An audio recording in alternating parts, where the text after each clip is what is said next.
Breaking news, two drownings of four-year-old boys happened just hours apart in Harris County. One boy was found in a swimming pool on the northeast side last night. The other found in a bathtub on the northwest side just before 2 this morning. ABC 13 reporter Courtney Fisher is at the very latest scene this morning. And Courtney, we still don't know exactly what happened here. Yeah, that's right, Samika. Investigators are calling this suspicious, but they're not really elaborating on what that means. We do know the little boy was found face down in a bathtub, and it was around 2 a.m. We also just learned from investigators that this little boy is special needs. He's 4 years old. You can see investigators going in and out of this home. In fact, there are several of them still out here this morning. I want to talk about that earlier scene that you just mentioned, that 4-year-old boy that drowned in a pool in northeast Harris County. That happened at the Timber Ridge Apartments. The sheriff tweeting relatives were supposed to be watching him. He wandered away. A neighbor heard commotion by the pool, trying to save the child, but could not. I have a son, so it's kind of emotional to see that, and I just think about that could have been my son. That's what basically was keep playing in my mind. And as I said, we're supposed to get an update from someone here with the sheriff's office in a few minutes. Of course, we'll keep you posted on air and online. For now, reporting live in Northwest Harris County, Courtney Fisher, ABC 13 Eyewitness News.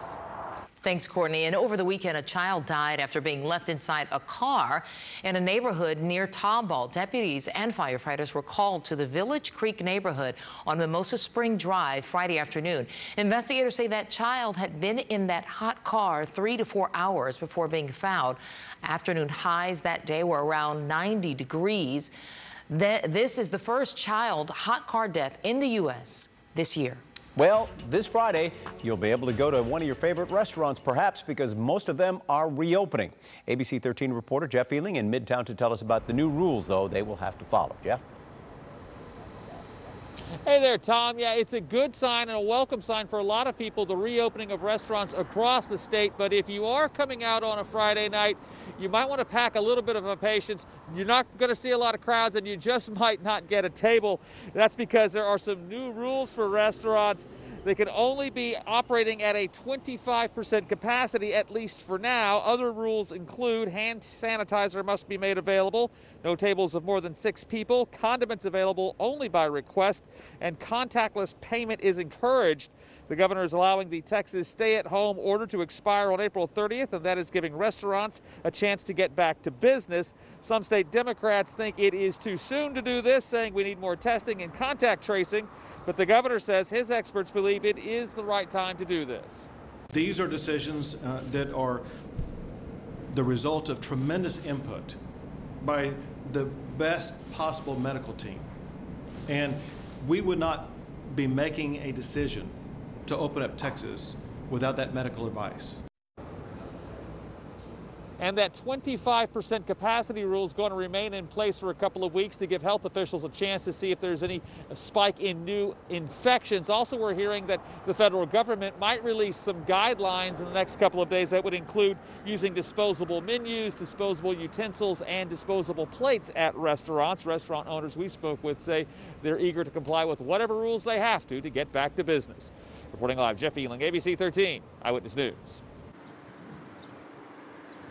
I'm Charlie City outside the Kashmir Multi-Service Center, where free mobile testing is going to be happening this morning for the coronavirus. It's all getting set up out here.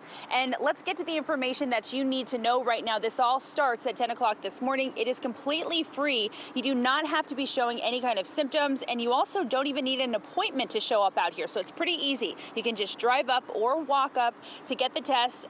They have 100 available each day, and this unit is going to be out here at this location through Saturday, and this is actually the first stop for the mobile unit.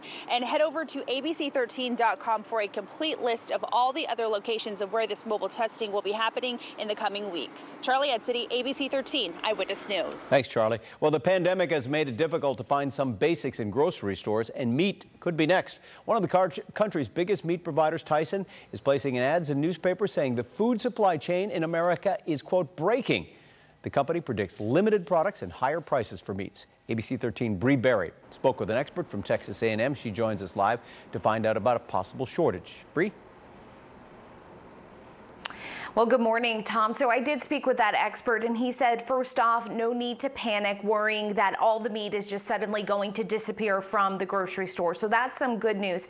Now, he did say because some of those plants have had to temporarily close, even right here in Texas, he said that does mean that the price could go up and we could see a smaller supply. So he did share with us a couple of options. If you can't make it to the grocery store, you're seeing that smaller supply, there are ways to still get high quality meat.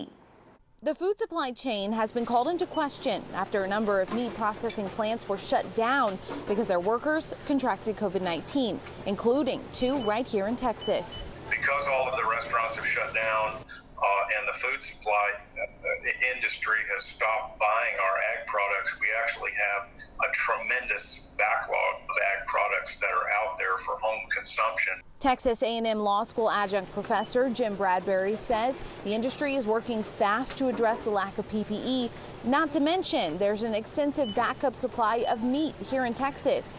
He says although there doesn't seem to be a meat shortage on the horizon, there are plenty of other options besides the grocery store for consumers to buy their meat. You have small butcher shops, small processing plants, and many beef operations that basically produce and package their own product that you can get it shipped to your house directly from them. Bradbury says cost-effective alternative options are independent farmers and ranchers who are less likely to be affected by the shutdowns.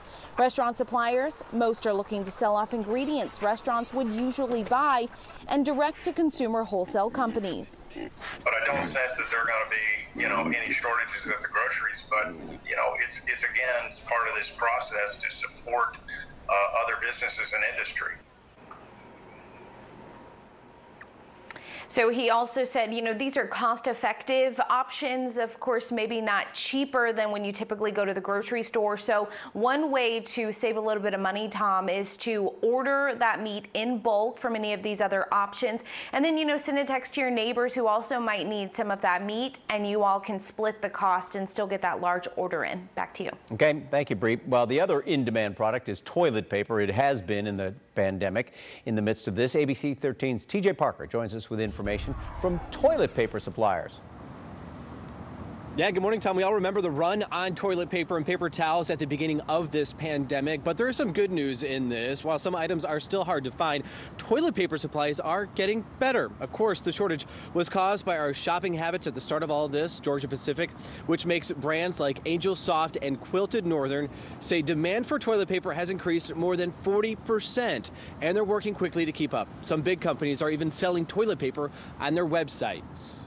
We're making 1.5 million more rolls a day across our systems. We're making product as quick as we can, shipping it out fast as we can, and it's really just a matter of time of the supply catching up to the consumers. Yeah, and some other items are still hard to find, as I had mentioned, including paper towels and hand sanitizer. They say hand sanitizer is hard to find because the chemical used to make it is shipped from China. In Southwest Houston, I'm TJ Parker, ABC 13 Eyewitness News.